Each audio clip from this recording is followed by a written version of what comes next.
Good evening, everyone. It's Jazz again at the West Ham Irons channel, and we're reviewing yesterday's game. So, got George with me. George, how you doing, mate? Yeah, I'm all good, mate. You all right? Yeah, not bad, mate. Another weekend, Mm, another game. There's a score for everyone. Let me just get the ticker up and running. yeah. And before we get into it, mate, obviously going into it, you must have been a bit happy looking at Man United and Tottenham's results. Well, yeah, mate, definitely. I think, to be honest with you, like that's probably the most disappointing aspect of the game because obviously before we knew the opportunity we sort of had at hand. I saw loads of people on like social media and everything laughing at Spurs, laughing at United, which I kind of get, but I feel like until we've played, I can never really get into that properly. I'm always just like, oh, let's just get our game out of the way, and then we can kind of, like whatever happens with the other teams happens. If they do drop points, that's great. But it was just, it was just such a disappointment, really, that knowing that Man United had dropped points, knowing that Spurs had also dropped points, and obviously Arsenal didn't play. It was just shame that we couldn't really fully capitalize on that opening. But at the end of the day, a 2-2 draw in the end. 2-1 down for so long. You take, in the 90th minute, you take that, didn't you? It's just a shame that we couldn't push for all 3 points and really make, like give ourselves an advantage going into next week. But here we are. I think it's been that kind of season where no one wants it. I Mm, mean, like I keep saying, we finished 2 points behind Chelsea, who obviously got the last spot, and Liverpool, who last season, as you know, looked well out of it till they won every single bloody yeah, game, coming to the last 7, 8, or 9, and the goalkeeper bloody hell scored a goal. It was like a James Bond yeah, film for them. And deep down, George, you know how long we've been following football. That's why the top four are the top four. It's the squad. yeah, It's the way what we always call this is the business end of the season, isn't it? Numerous times West Ham in history coming up to Christmas are flying, but when you come into yeah, this part of the season where it's cold, it's windy, it's miserable, you got to look at your bench, mate. And we've got, and George, I keep saying, if you look at our lineup, our starting line, it's the same last 2 years, mate, player for yeah, player. There's no one new in there that's lifted our spirits like Lingard done, the way Coutinho's doing for his yeah, club, Trippier, and all those players that you need. And you look at our lineup, and I know I look at Antonio, I look at Coufal, Suchek, and I'm thinking, yeah, you guys perhaps need a break. yeah. I And think that's looking at the fair. lineup, and I can ask you, what should the lineup have been? But there's not much different. You can tell me it's the No, same that's it bench. really. Like I suppose Yeah. you could maybe have said, oh, put Ben Rama in from the start, but outside of that, there's not really a lot of options at the minute, and that's the thing. We all said it at the end of the transfer window in January. We all said we're probably going to rue not bringing in at least 3-4 players, and already it's kind of looking that way. Our lineup is predictable at this point, and though I still think the players are, they're good players, and I think they've still got the right work ethic about them. It's just we're not a secret anymore, and I think even last year to a certain degree, everyone kind of. I know we missed out on the top four in the end, but it was only a couple of points, and even all the way up until March and April. I think everyone else was kind of going, they're going to fall away, and we didn't really until the very death. So this season, we're not really a surprise pack. Even though I'd still say we're overachieving, we're not like a surprise package like we were last season.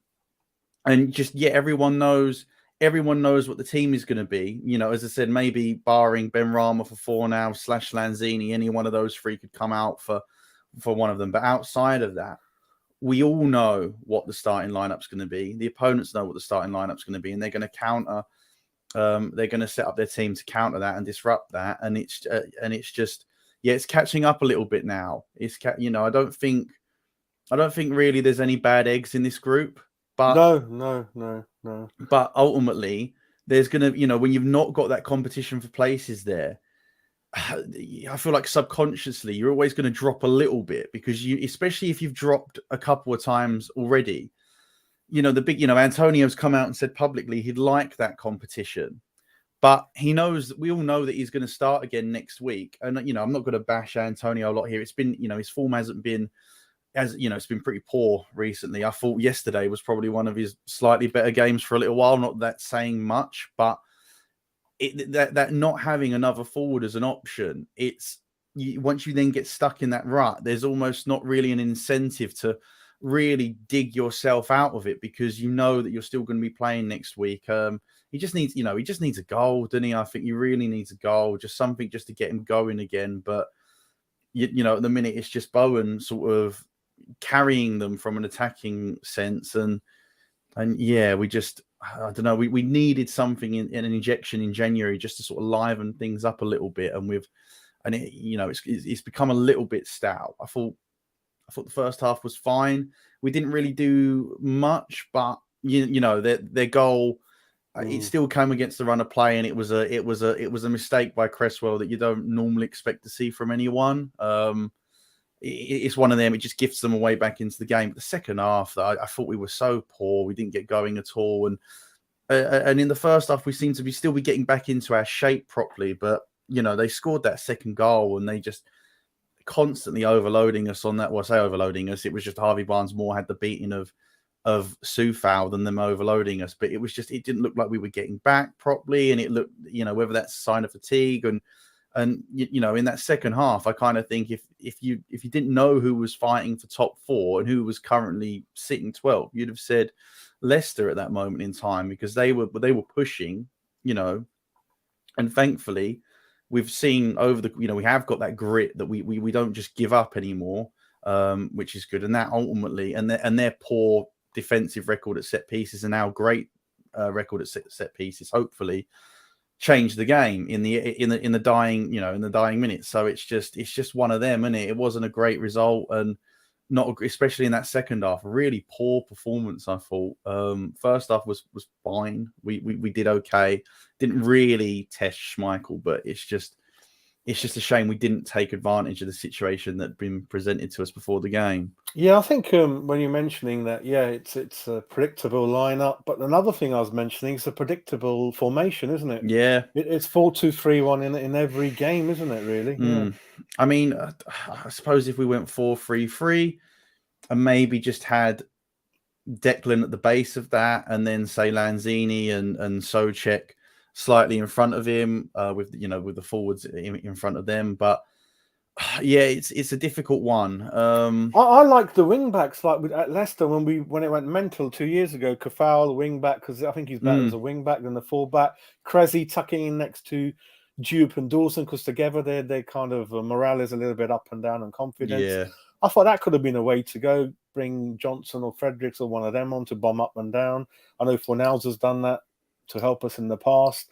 Just something a bit different, perhaps. But I think Bill, I think we're not far off it. We're good lads, good dressing room.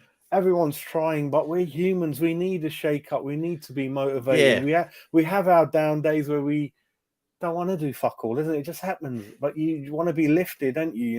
And Antonio's drifting through games, George. It's been 15 games, and he's. I know.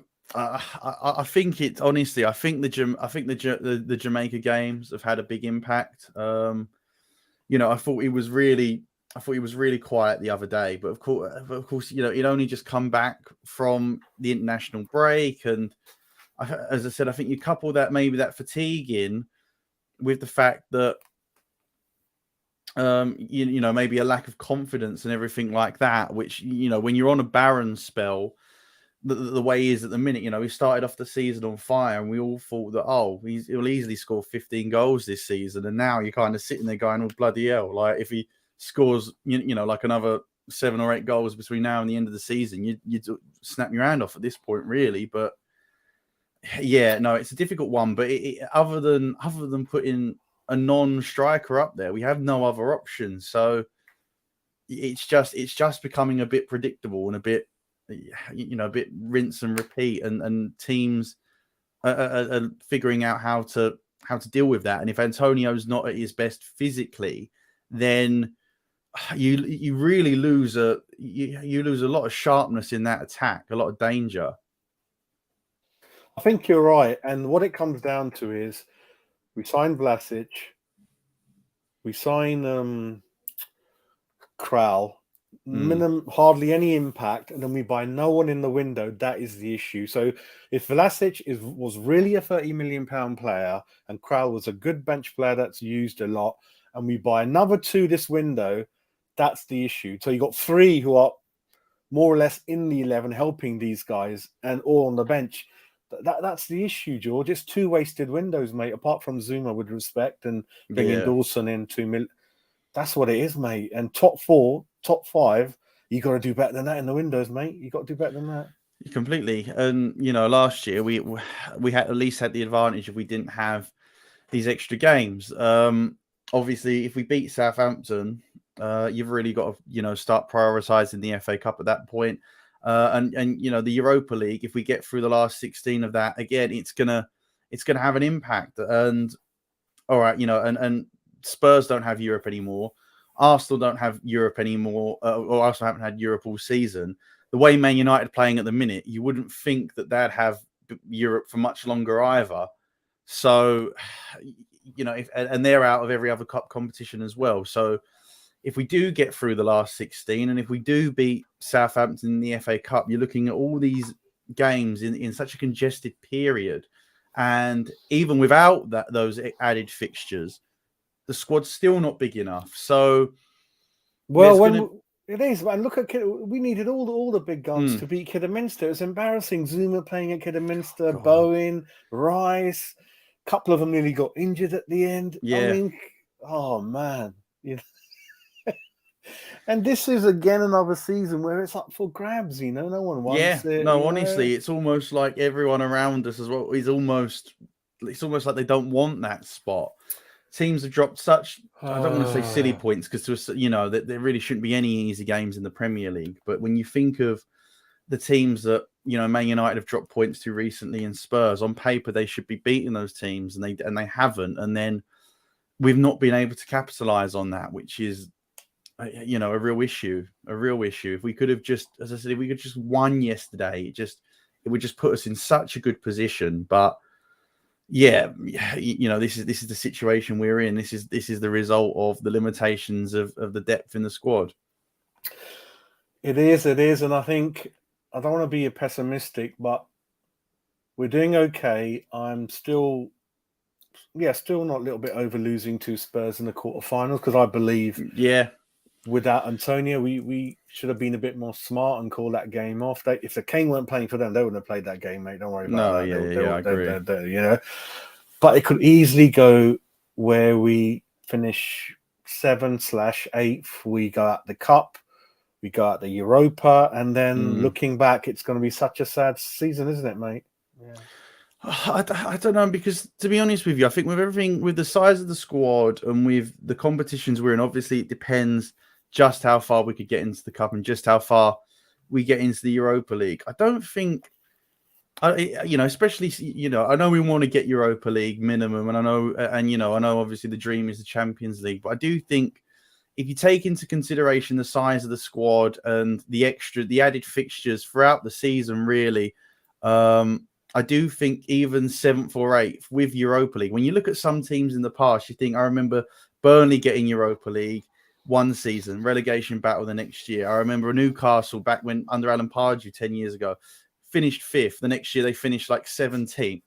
It's the impact it can have on teams if you've not got a proper squad. And I know it would be disappointing because we've been in and around the top 4 all season. So then if you do end up finishing around 7th or 8th, you can sit there and go, oh, that's a bit of a shame, because what could have been, and had we got those extra 3 or 4 players in the window, and then if we really did drop off despite getting those players and finish 7th or 8th, then I think there'd be a real case of being like, the squad or the manager or whoever have really blown it. But with the depth we've got right now, if we still were to finish somewhere like 7th, again, depending on how far we get in the Cup and depending on how far we get in the Europa League, I still think that's still a relatively good season by our standards, all things considered. It would just be, you would just kind of look back on it and go, it's a shame because it could have been so much more. But at the end of the day, you know, 7th or 8th with Europa League fixtures, you know, we've won. We've had, you know, we've had some good games in the League Cup, and you know, we've got a couple of wins in the FA Cup. Southampton will be a tough game, especially away. But yeah, as much as we want to cling on to these European places, I don't think 7th or 8th would be the worst thing in the world. You know, any lower, and then maybe you could really begin to make an argument that, you know, but it was really poor the second half of the season. But yeah, I think the size of the squad and the games we've got coming up, I don't think 7th or 8th would be awful, but you know, it wouldn't be great either. Yeah, because I thought we handled Europe much more than I thought, mate. God, we smashed that league table, didn't we? We went flying through there, and then, but it just, yeah, we needed a few more bodies over the line, and we'll leave that for another show. I am gobsmacked with him get anyone in, but hopefully we'll find out later down the line why we didn't, mate. Your man of the match? My man, you know what? I think I'll give it to Diop, to be honest, because you know, him and Dawson were excellent at the back. Bowen was great as usual. You know, the ball over to Bowen. I hope he meant it. I hope it wasn't just a clearance. I really hope I hope he picked him out, because that was a brilliant ball if it was intentional. But you know, he's come under a lot of stick over the last month or so, and rightfully so. He's been really poor. But you know, when you think of the circumstances that he was brought into that game, especially when he last played against Kidderminster, you know, he was rightfully hooked at half time. You know, I think him and Dawson did all they could, and they weren't at fault for either of the goals. And yeah, I think, you know, fair play to him. It was a tough situation to come into. Very short notice. He didn't expect that he was going to be playing that well.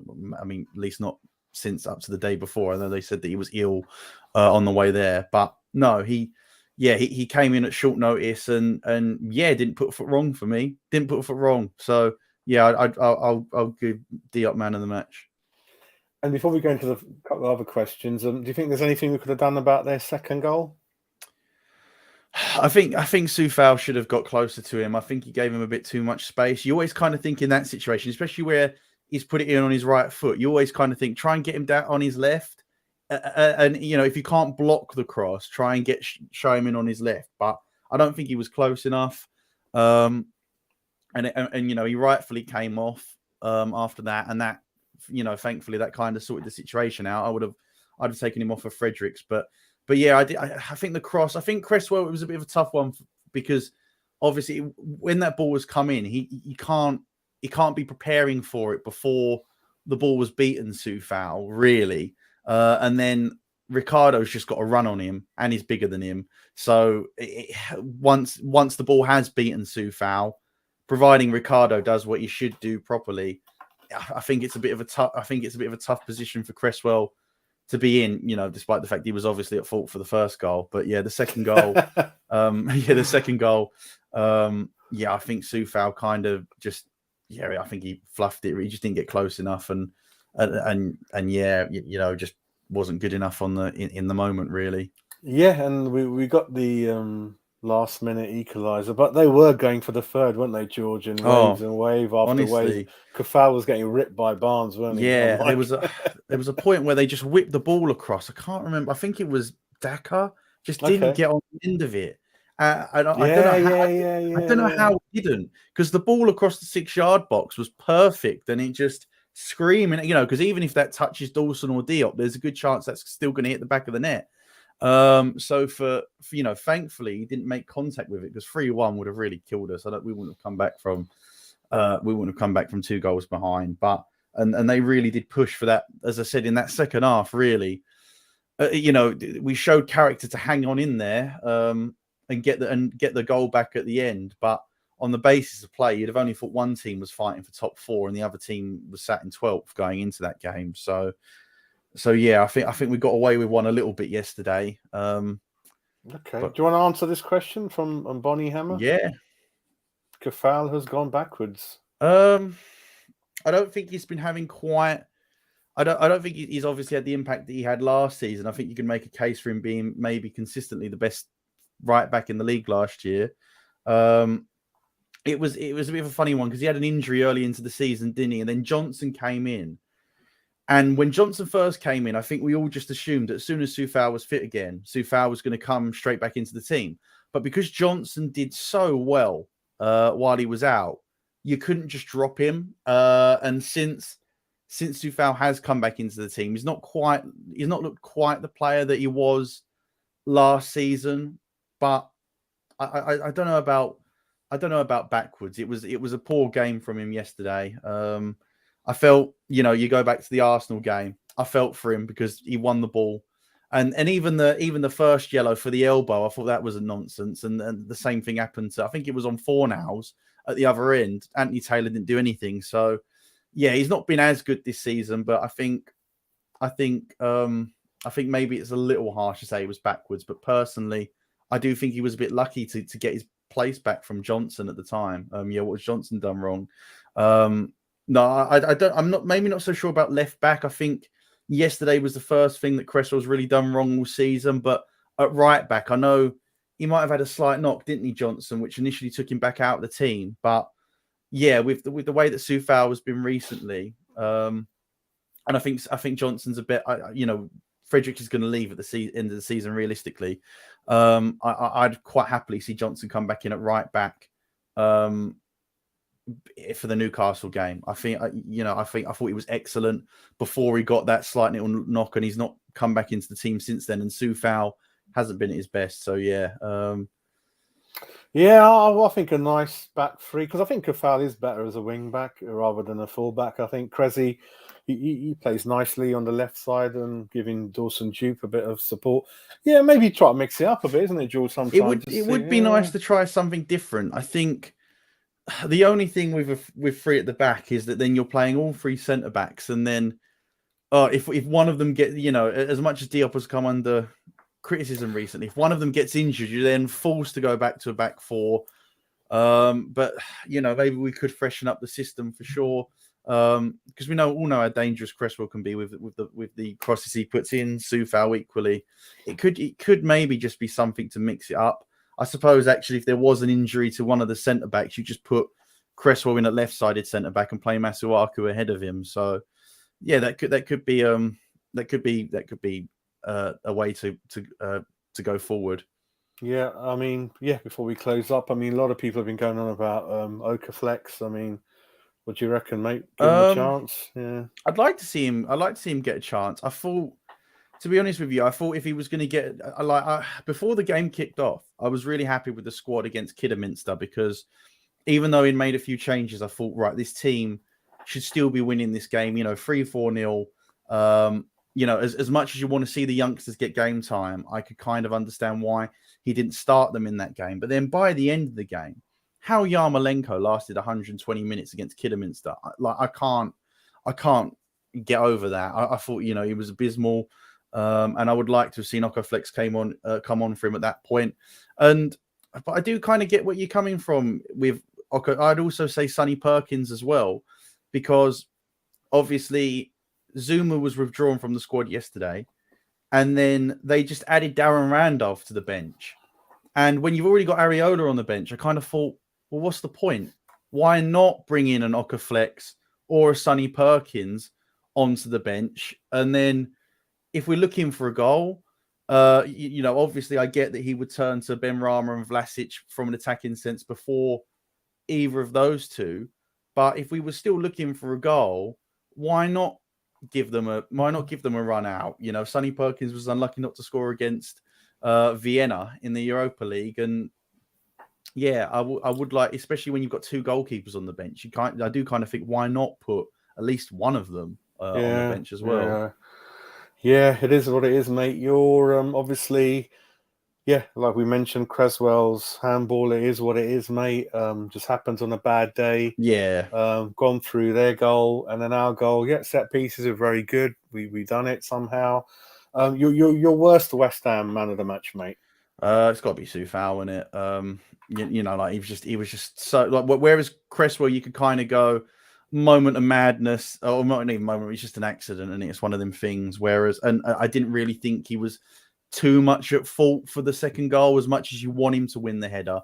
once the ball was beaten, coufal, Ricardo's got to run on him, and then he's not going to win that in the air, is he? But yeah, it wasn't just the one mistake from coufal that led to the goal. It was the fact that Harvey Barnes just had him on toast that entire second half, and it was really hurting us. We were kind of lucky they didn't score a third goal through that. So yeah, he was rightfully taken off. I would have personally brought Johnson on instead of Fredericks, but it was the right decision to take coufal off, and yeah, so for me, I think coufal was the poorest player on the pitch for us yesterday. Yeah, Bonnie wants Dawson up front instead of Antonio. You know what? He's a threat.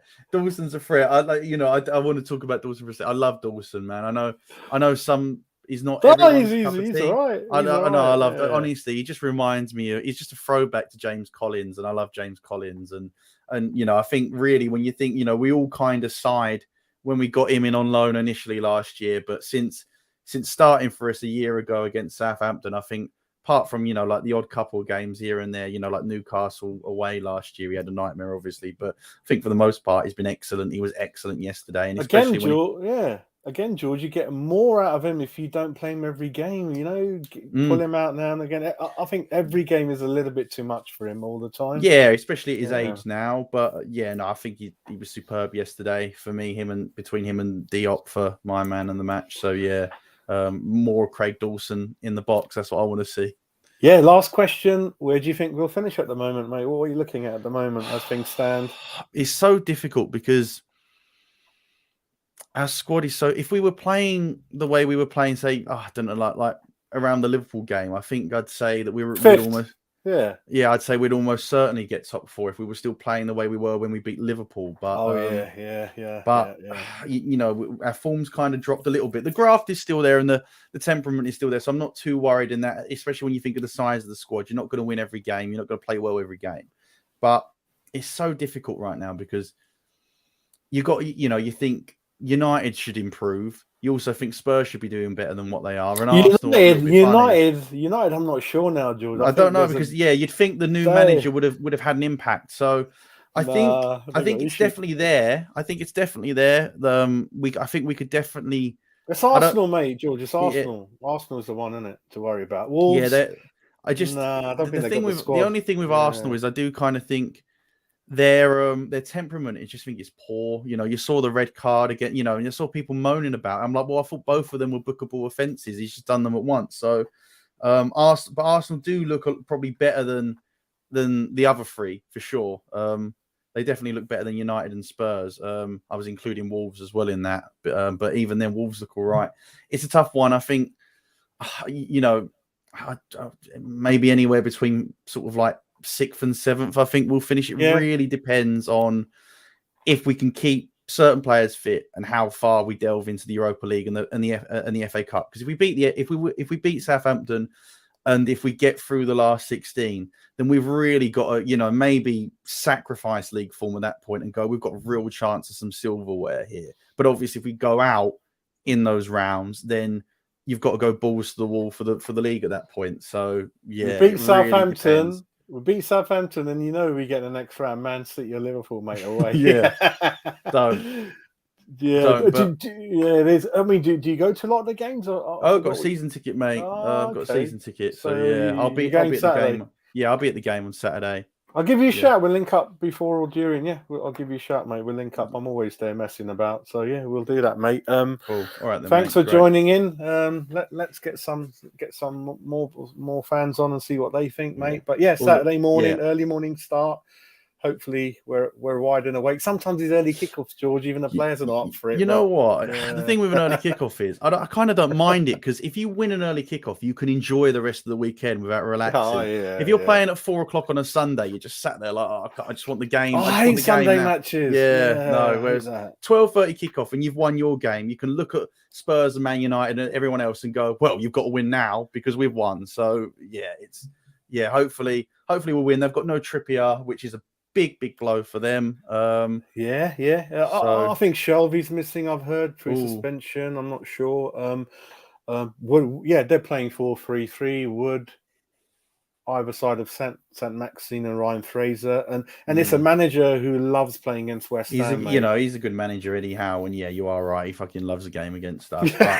But this is the thing, we've got to be. I know they're fighting for their life, but we've got to be fighting just as hard because we've still got, even though the squad's not where it should be depth wise, we've still got the potential to do something really special here, really special for this club. So we've got to, we've got to fight just as hard as they'll fight at the weekend, 100%. I think so. The only good thing is, I suppose, Callum Wilson's out, so that's a little bit of a good news. You might as well start the game 1-0 down when he plays against us. You know it, mate. With Lukaku a few years ago, you might as well just start the game 1-0 down. Callum Wilson is madness, mate. He's got the biggest smile. He'll play with one leg. Yeah, really annoying, mate. But yeah, hope you have a great evening. Thanks for joining. You too, mate. And we'll catch up, mate, soon. Take care. Have a good one, Jazz. See you later. Take care, mate. Bye.